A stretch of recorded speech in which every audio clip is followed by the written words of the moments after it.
Everyone, सबैलाई welcome back to my YouTube channel suggest so long time फेरि मैले युट्युबमा ब्लग गर्छु भनेर हाल्छु भनेर भिडियो बनाउँदैछु। साथीहरू सबैले like and comment share subscribe गरेर माया गरिदिनु होला, सपोर्ट गरिदिनु होला साथीहरू। त्यो भन्दै मेरो चाहिँ खाना पकाउने ड्युटी हो। अब म चाहिँ खाना बनाउँछु भन्दा पनि मम्मी आमाले दाल बनाइदिइसक्नु भएको छ। यसलाई जान्छु दाललाई हो साथीहरू। अन्त राइस कुक गर्छ, अन्त सब्जी बनाउनु मात्रै छ। दाल पाकिसक्यो। यहाँ बाबाहरूले घाँस लिएर आइसकिसक्यो। मार्छ मैले केही गरेको छुइनँ यहाँनिर। छिटो छिटो खाना बनाएर भेट्छु ल बाई। मैले चाहिँ के भन्यो दाल बनाइसकेँ। मस्यामको दाल, आलुको सब्जी। अब यहाँ चाहिँ म राइस बनाउँछु।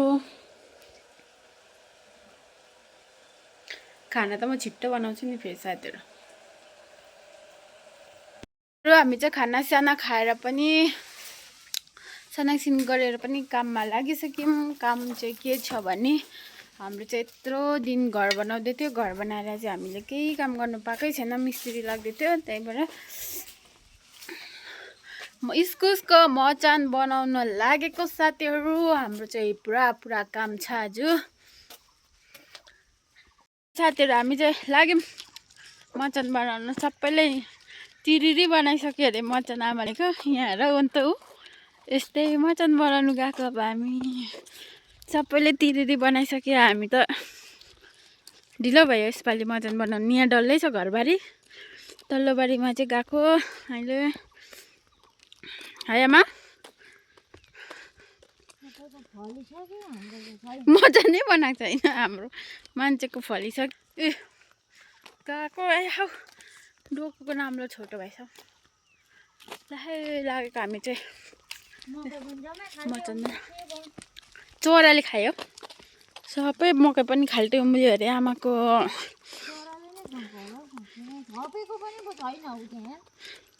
उम्रिँदैछ हौ, उम्रिन्छ बिस्तारै।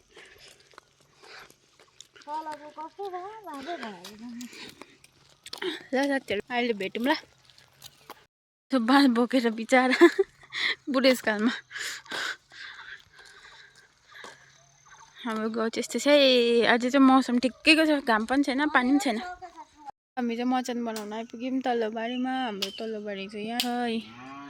यहाँ चाहिँ हाम्रो मचान। यो चाहिँ अलिक तल चाहिँ यो बनाएको। अब यहाँदेखि यस्तो कल चाहिँ बनाउनु छ। ओ आमा माथि हुनुहुन्छ, बाबा ऊबाट पुगिसक्यो। घाँस पनि दामी उम्रेछ। अब बनाउनु पर्छ मचान। हरेस मानेर हुँदैन साथीहरू, अल्छी गरेर हुँदैन, गर्नै पर्छ काम। ल साथीहरू अब मचान बनाउने, त्यहाँदेखि अहिले भेट्छु ल। हामी चाहिँ साथीहरू मचान बनाएर आधी चाहिँ सकेर हिँडेको घरतिर। भोक लाग्यो, बुढीले कुनै के मागेको जस्तो लाग्यो, चारो माग्दैछ। अन्त घाँस पनि लग्यो। मचान चाहिँ त्यति बनायौँ। बाबा घाँस काट्नुहुँदैछ। यहाँ के लिएर आउँछ अरे, काटा घर के लिएर आउँछ भनेको। ए घाँस बोकेर गएकै अब घर निस्किहाल्छ हौ फुत्तै। अलिअलि घाम लागेको जस्तो लाग्यो कि मलाई। पुरा टाउको दुख्यो। त्यो गनाएर हो कि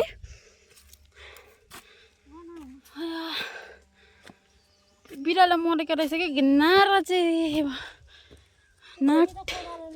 नाक थिरायो। टाउको पनि दुख्यो मेरो झड। बाबाले चाहिँ घाँस काट्नु थिएछ बिचरा। हामी चाहिँ लिएर आमाको। आमाले यति बोक्नु, मैले यति। र साथीहरू बोल्नु साह्रो पऱ्यो अहिले। भरे घर पुगेर बोल्छु। साथीहरू मैले घर आइपुगेर यहाँनिर कस्तो टाउको दुख्यो नि त। के त्यो गनाएकोले होला कि कस्तो टाउको दुखेको। आइपुगेर फ्यात्तै सिक्कामै लडेको नि यहाँ। अब फेरि यहाँ नजिकै उहाँ घरको यहाँ मन्दिर नानीको बर्थडे अरे कि बर्थडेमा बोलाइरहेको छ बर्थडे खानु जानुपर्ने छ अब यस्तो टाउको दुख्दैछ कसरी जानु बाबालाई खाजा बनाइदिनु छ अब बाबालाई खाजा बनाइदिन्छु अन्त चाहिँ रेडी सेडी भएर बर्थडेमा जानुपर्छ साथीहरू हामी चाहिँ बर्थडेमा जानुको लागि रेडी भएको उयो घरकै यहाँनिर यो छाना देख्दैछ रातो उयो रातो छाना देख्छ त्यही हो बर्थडे चाहिँ किन बेसी राम्री भएर जानु है गाउँमै फेरि हल्का दिइहाल्छ टिका लगाएर पैसा दिनु पर्यो बोलाए गिफ्ट छैन पैसै हो ल साथी हामी चाहिँ बर्थडेमा गएको यहाँनिर छिमेकीको बर्थडे थियो आमा र म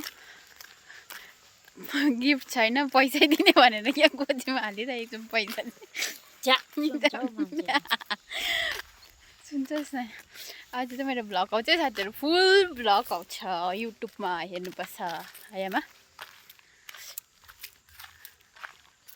काली काली पो देखेँ त काली नै भएछ म आज दिनभरि घाममा काम गरेर र साथीहरू राखेको पुगेको पनि बर्थडेमा बर्थडेको घर पनि यहीँ छ यहाँ म देखाइदिन्छु यहीँ गएको हो घर चाहिँ हाम्रो यहाँ हो यहाँतिर बर्थडे खानु गएको बर्थडेमा चाहिँ चियर मात्रै छ मान्छे चाहिँ छैन गाल परिने हो कि खानु पाइने हो ल यहाँ त के राखिरहेको छ हौ डिनर ल अब साथीहरू राखेको सरम पो लाग्छ happy birthday happy birthday to you birthday पनि खाएर आयौँ आएको अब